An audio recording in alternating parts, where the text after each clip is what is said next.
इधर human rights watch नाम के संगठन ने इजरायल पर आरोप लगाया कि उसकी सेना ने जंग के दौरान लेबनान के रिहायशी इलाकों पर सफेद फास्फोरस का इस्तेमाल किया।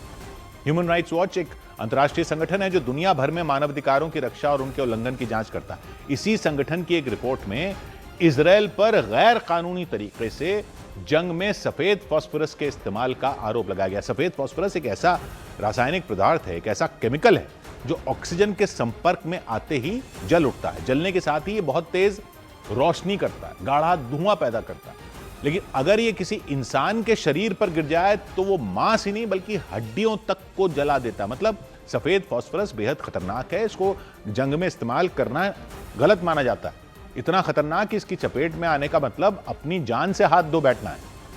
इसी वजह से जंग के दौरान रिहायशी इलाकों में इसके इस्तेमाल पर रोक लगाई गई है, लेकिन सिर्फ रिहायशी इलाकों में, बाकी जगहों पर इसका अक्सर इस्तेमाल होता है।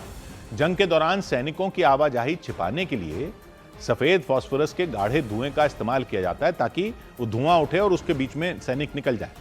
लोगों को जलाने के लिए नहीं, मतलब इसका इस्तेमाल उन इलाकों में नहीं किया जा सकता जहां लोग रहते हों। अगर ऐसा हुआ तो इसे युद्ध अपराध माना जाता है और यही आरोप इजरायल की सेना पर लगाया गया। आरोप लगाया मानवाधिकारों की रक्षा और उनके उल्लंघन की जांच करने वाले संगठन ने, ह्यूमन राइट्स वॉच ने। ह्यूमन राइट्स वॉच की एक रिपोर्ट के मुताबिक इजरायल की सेना ने 3 मार्च को हिजबुल्लाह के ठिकानों को निशाना बनाकर दक्षिणी लेबनान पर हमले किए थे और आरोप लगाया उस हमले में इजरायल की सेना ने दक्षिणी लेबनान में मौजूद दर्जनों गांवों पर सफेद फास्फोरस के गोलों का इस्तेमाल किया था। इजरायल के विमानों ने आसमान से सफेद फास्फोरस के गोले गिराए, वो गोले हवा के संपर्क में आने पर जलने शुरू हो गए थे। इसकी वजह से गांव में मौजूद कई मकानों में आग लग गई थी। ये दावा किया गया कि इजरायली सेना ने हिजबुल्लाह के ठिकानों पर इस खतरनाक हथियार का इस्तेमाल किया था और इस जंग में हिजबुल्लाह ईरान के साथ है। वो अमेरिका और इजरायल के खिलाफ जंग लड़ रहा है। 28 फरवरी को अमेरिका और इजरायल ने हमले में ईरान के supreme leader Ayatollah Ali Khamenei की जो मौत हो गई थी उसके 3 दिन बाद यानी 3 मार्च को हिजबुल्लाह ने जंग में कूदने का ऐलान कर दिया था। दावा है उसने इजरायल के तेल अवीव और हाइफा समेत दूसरे शहरों पर मिसाइल और रॉकेट से हमले भी किए थे। हिजबुल्लाह लेबनान का चरमपंथी संगठन है और लेबनान इजरायल का पड़ोसी देश है। हिजबुल्लाह को खड़ा किया ईरान की कुद्स फोर्स ने। इजरायल के ठीक उत्तर में लेबनान मौजूद है, मतलब हिजबुल्लाह इजरायल के ठीक बगल में बैठा हुआ है। ऊपर से हिजबुल्लाह के पास लंबी दूरी तक मार करने वाली ऐसी मिसाइलें बताई जाती हैं जिनसे वो इजरायल के किसी भी शहर को निशाना बना सकता है। इसी वजह से उसके जंग में कूदने से इजरायल की मुसीबत बढ़ गई। 3 मार्च को हिजबुल्लाह के जंग में शामिल होने के बाद इजरायल ने भी उसके ठिकानों पर हमले शुरू कर दिए थे। पश्चिमी मीडिया के मुताबिक हमले से पहले इजरायल ने दक्षिण लेबनान में रहने वाले लोगों को घर छोड़ देने की चेतावनी जारी की थी। ह्यूमन राइट्स वॉच ने आरोप लगाया कि चेतावनी जारी करने के कुछ ही घंटों बाद इजरायली सेना ने दक्षिणी लेबनान के दर्जनों गांवों पर सफेद फास्फोरस के गोले गिरा दिए थे और दावा किया गया था कि सफेद फास्फोरस की वजह से कई घरों में आग लग गई।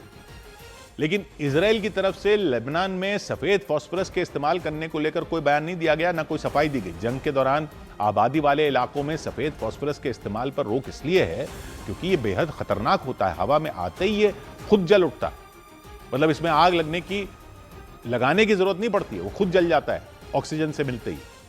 सफेद फास्फोरस को जलने के लिए सिर्फ ऑक्सीजन की जरूरत होती है, इसलिए ये तब तक जलता रहता है जब तक ये खत्म नहीं हो जाता।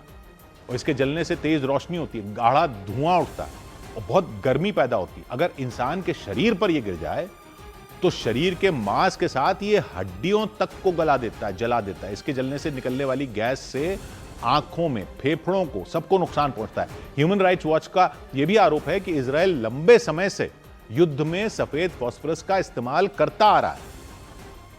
1 साल पहले भी ऐसा दावा है कि इजरायल की सेना ने दक्षिणी लेबनान के आबादी वाले इलाकों में मौजूद हिजबुल्लाह के ठिकानों को तबाह करने के लिए सफेद फास्फोरस का ही इस्तेमाल किया था। जंग के बीच आशंका जताई गई कि अमेरिका और इजरायल ईरान के यूरेनियम पर कब्जा करने के लिए स्पेशल फोर्स ऑपरेशन कर सकते हैं। खबरों के मुताबिक अमेरिका और इजरायल की नजर ईरान के परमाणु भंडार पर है। दावा किया गया कि इसको लेकर दोनों देशों के बीच रणनीति तैयार की जा रही है ताकि ईरान के परमाणु ठिकानों में रखे गए यूरेनियम पर कब्जा किया जा सके।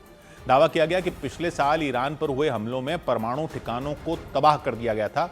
जिसके बाद ट्रंप ने भी ईरान के परमाणु भंडार को नुकसान पहुंचाने का दावा किया था, लेकिन खबरों के मुताबिक वहां रखे गए यूरेनियम को पहले ही निकाल लिया गया था। दावा किया गया कि ये इस्फहान परमाणु केंद्र में ही यूरेनियम मौजूद है, जबकि यूरेनियम की कुछ मात्रा फोर्दो और नतांज परमाणु केंद्रों पर भी रखी गई।